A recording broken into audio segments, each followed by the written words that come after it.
So there's a maintenance item that really should be done about every year, and that's cleaning the AC condenser coils. So in this video, I'm gonna show you exactly how to get it clean so you're saving hundreds of dollars by not having to call somebody out to come and do it for you. And I'm also gonna go over some things that a lot of people aren't talking about and some updates to a video that I did previously. So let's go ahead and jump right in. All right, so this is my AC condenser. It's a little bit dirty, but it's not too terribly bad. Just a little bit of dirt or mold or algae can go a long way to this is not running as efficiently. And if it's not running as efficiently, it's definitely costing you more money, especially on your electric bill. All right, so I've got my decibel meter here, and so I'm going to go ahead and turn on the AC so we can get an initial reading as to how loud it is. And then we'll take another reading after cleaning it to see the difference in noise that comes from this condenser, which would be caused by this running more efficiently.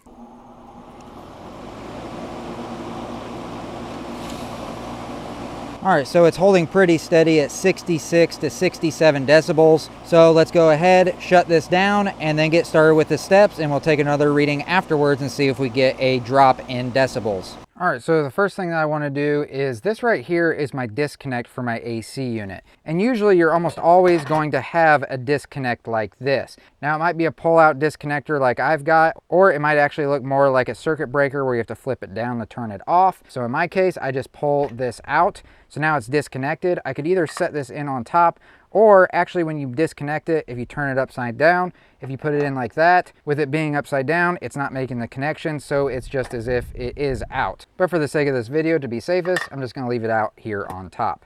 I'm just gonna close that back up because I don't want it open while water is being sprayed. All right, so now that my electricity is disconnected, now I want to start taking this apart. And the way that I'm going to do that is by removing the lid of my condenser unit. So this is a 5/16 nut driver. This particular one is made by Klein. I highly recommend having one of these because it's just going to make taking this lid off a whole lot easier.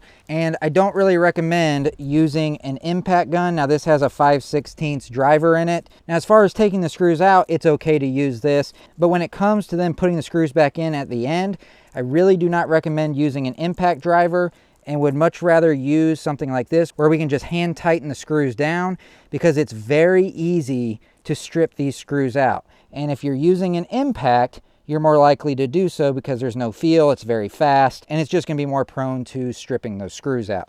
And then once I've got the screws removed, then I can lift the lid off of the top of the unit. All right, so for me, I don't have a whole lot of slack in my wiring to where I can just set it off to the side to where it's sitting flat.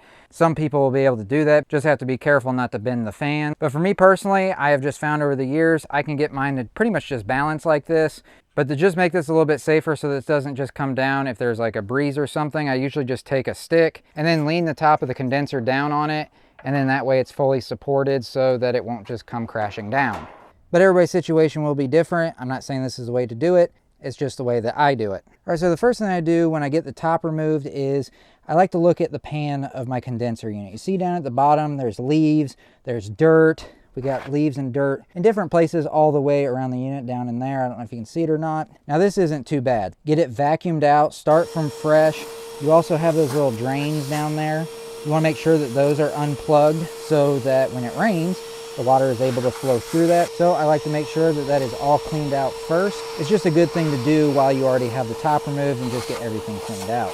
All right, so another important reason why I removed the lid for mine is so that all of this can be exposed. What a lot of people don't realize is you can either have just a single row of fins and coils, or you can have a double row, which is what we have here. As you can see, we've got our coils connected here. And the reason why this comes into play is because a lot of times, if you read the instructions on some of the cleaners that you use for coils, they're gonna say you can just spray it from the outside. But in this case, and in many people's cases, where you have two rows like this, if you just spray the cleaner from the outside, it's not going to penetrate all the way through and get to this second row of coils and fins. Well, some professionals will say you got to split the coils because it's dirty in the middle and there's no way of cleaning it. Well, as a homeowner, that's going to be very difficult to do. I don't recommend even attempting to do that. And I'll be honest, I've personally, not that they don't ever, I've personally never witnessed an AC tech actually split the coils when they clean these. In fact, a lot of times they charge you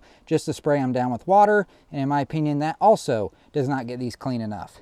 All right, so before I start cleaning the coils, one thing I really need to talk about is what I'm going to be using in order to do so. I used to use this a lot of the time. I used other cleaners, but this is one that I used a lot. It's made by Webb, and if you saw my previous video, this is what I used in it. This coil cleaner has become a lot harder to come by. I'm not sure what the issue is. It's just not as readily available as it used to be, at least for me.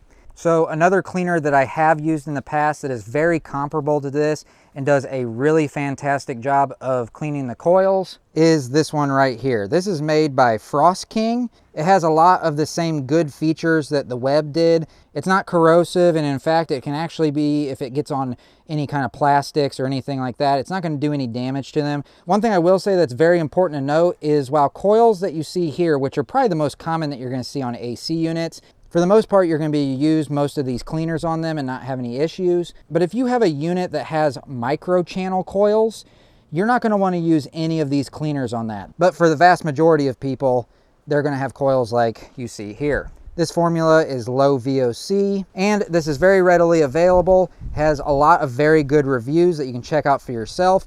So like always, I'll have links for this cleaner along with everything else, all the tools that you'll see in this video. I'll have links for it down in the description down below. If you're interested in any of the items you see in this video, you can click on those links and it'll take you directly to whichever ones you click on so you can check them out for yourself. All right, so before we get started with cleaning this, a couple of items that I do recommend using when doing this are some rubber gloves or some gloves of some sort, and also some safety glasses. All right, so first step to using any of these cleaners is to make sure that you get them shaken up. You want to shake them up quite a bit, and then I just want to point that nozzle at the condenser, at those fins and coils, and I'm just going to apply a nice heavy coat to all of the coils and the fins here. I'm going to go side to side, just gradually working my way down from top to bottom.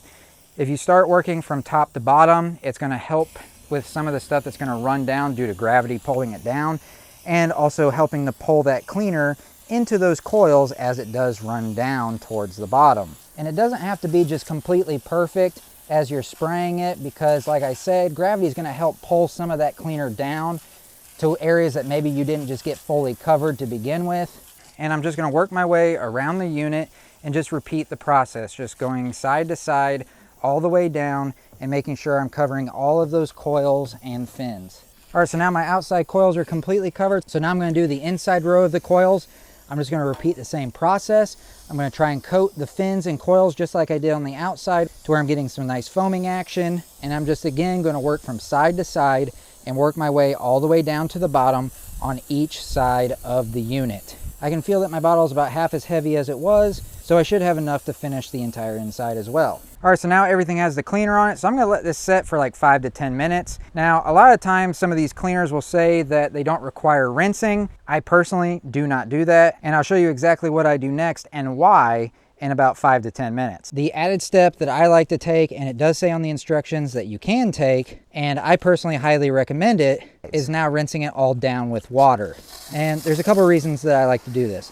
Number one, I just like to make sure that all the cleaner is rinsed off of my fins and my coils. Second is, by using the water, it's also going to help clean out those fins and coils, especially from larger impediments. So if there's anything that's just kind of stuck in there, then forcing the water through is going to help clean it out and just make them that much cleaner.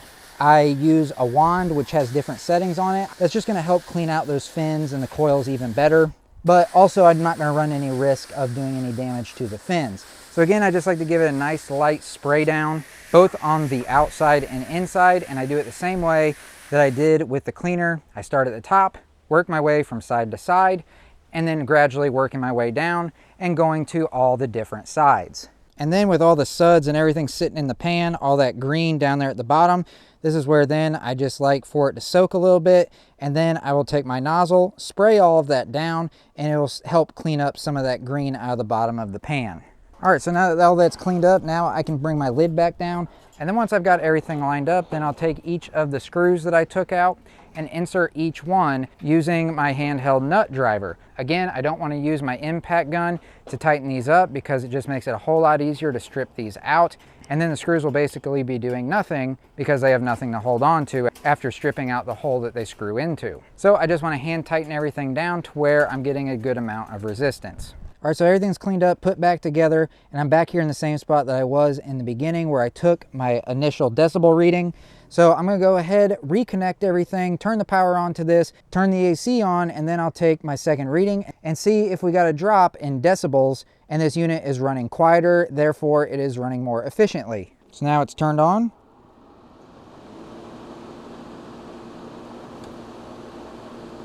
So as you can see, I'm pretty much averaging between 62 and 63 decibels, which is about a 3 to 4 decibel drop from the initial reading, which in terms of decibels, that's actually quite a lot. So that just goes to show how much more efficiently the unit is running just by cleaning the coils and fins. And again, my unit wasn't really that dirty to begin with. So if yours is a lot dirtier than mine was, you'll probably see even greater results. Now, if you found value in this video, then you'll definitely find value in some other videos that I did in the past. One of them, I go over some of the top things that a lot of AC companies don't really necessarily want you to know how to do, or that you're even allowed to do them. If that's of interest to you, I'll post a link to that video right over here. When you click on it, it will take you directly to it. Or you can check out this video right over here where I go over high efficiency filters and how we should probably be using something else. So hopefully you found value in this. If you did, if you could do me a huge favor, hit that thumbs up button right down below. And of course, if you have any questions or comments still, you can leave those down in the comment section. And I'll catch you all in the next one. See ya.